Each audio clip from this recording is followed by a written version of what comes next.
are continuing to follow breaking news out of Uvalde, Texas, where a gunman entered an elementary school shooting students and teachers. There's a lot of pain here in Uvalde tonight. I'd hoped when I became president I would not have to do this. Another massacre. Uvalde, Texas. I'm just praying that my little one is okay.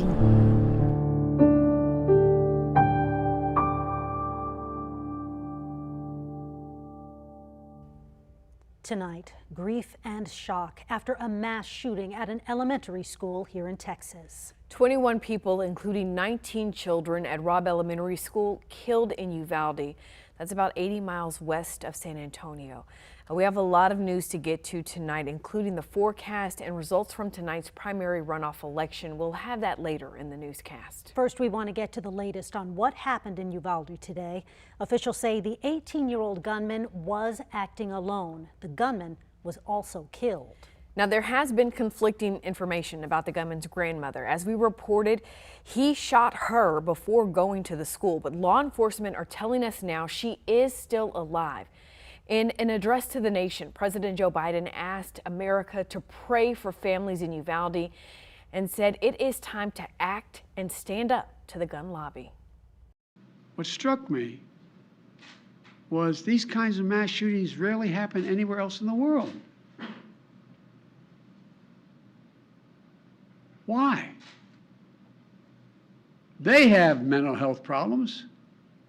They have domestic disputes in other countries.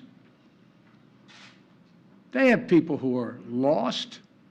But these kinds of mass shootings never happen with the kind of frequency they happen in America. Why? Why are we willing to live with this carnage? Why do we keep letting this happen? Where in God's name is our backbone to have the courage to deal with it and stand up to the lobbies? It's time to turn this pain into action for every parent, for every citizen in this country.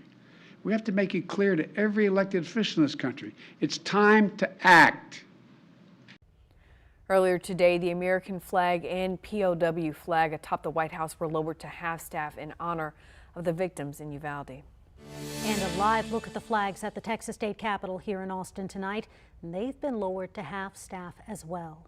And we have team coverage on this story tonight. KVUE senior reporter Tony Plahetsky is live at Robb Elementary, while our Mike Marute is at the Sacred Heart Catholic Church in Uvalde, where the community is gathered.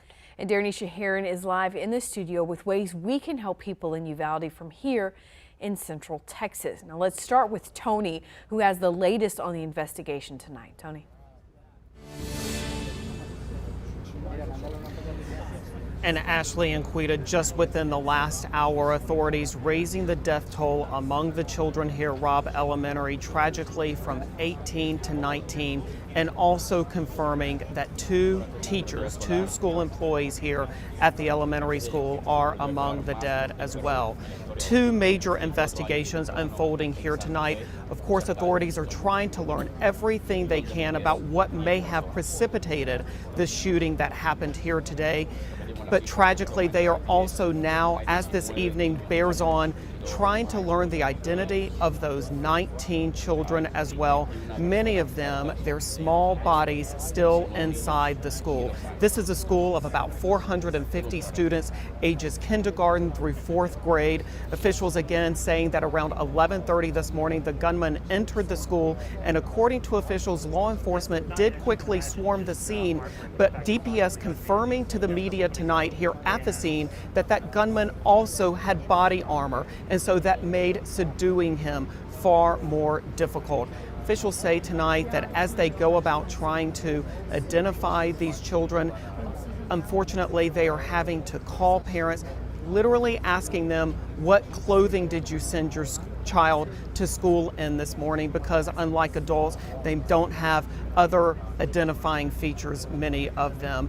Again, I just can't underscore the amount of pain and grief, shock, that is unfolding here in Uvalde tonight, a town of about 16,000 people, as you mentioned, about 80 miles to the west of San Antonio. And throughout the evening, we've heard and seen prayer vigils. I was on Town Square a short while ago where people had joined hands and they were singing, they were praying, they were crying. Mike Marut has been talking to some of those people as well. And Mike, I know that the sadness, the whole town is feeling it tonight. That's right, Tony. This town and this community is in mourning, but from that mourning, this community has come together. Right now, the Archbishop of the San Antonio Diocese is actually right behind me, just finished up a church service here at Sacred Heart Catholic Church. The message of strength in the face of evil and pain. Earlier tonight, some people gathered in the town square to lean on each other for that strength. A local pastor reminding them of the strength of their faith, the strength of their religion, the strength of themselves. I talked with one mom whose daughter was at Robb Elementary today when the shooting started. She told me she was still trying to understand why this happened. She said, quote, "We lost so many beautiful angels. It's hard to know that schools are at risk and that it's come home to our community." Her daughter was terrified, started to pray in her 4th grade classroom. The mom grabbed her keys, hopped in the car. She said it was, quote, like a movie. Everything was just so crazy. It was the scariest moment of her life when she went to go pick up her daughter, not being able to find her immediately, but eventually being able to take her home. Tonight, this community may be in mourning, but tomorrow, so many people here in town will be waking up ready to help each other in any way they can. People here say they're devastated and shocked, like you said, Tony, but this tragedy has brought the people of Uvalde together in strength and in prayer. Tony, back to you.